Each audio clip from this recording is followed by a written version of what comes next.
Okay, so for the gays in the back, chapter 18 is the most homosexual chapter in Frankenstein, if you ever wanted to know. But the chapter gets kind of fun when talking about Elizabeth and his definitely not boyfriend, Henry Clerval.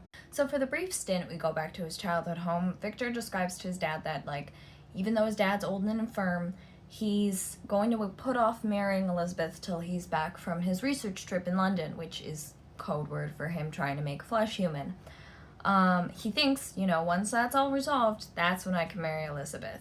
Now, how this man describes Elizabeth isn't exactly what I'd call marriage material. Throughout the book, other than the first chapter, Victor truly rarely thinks about Elizabeth. He verbatim says no other woman has excited my affections, and Victor, knowing how much you seem affectionate to her, I don't think you like women. He also describes their union not of love or ardor, but of peace. So then in hilarious contrast, his good old buddy Henry Clerval decides to go on his London trip with him, and it's a little fruity.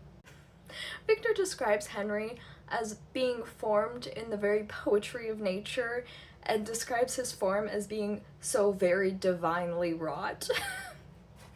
And the real Victor uses the word ardent to describe him, and Victor has exclusively used the word ardent to describe science, and not his future wife. I am so aware that this book was from the 1800s, and obviously even if Mary Shelley meant it as being gay, she can't really say it that explicitly. However, knowing what I know about her fellow writers, and a bit about herself, boy, this got some gay subtext.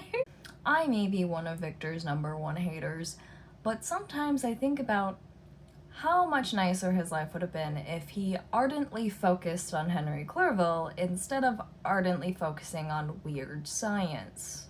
Now the real question is, does it get any gayer?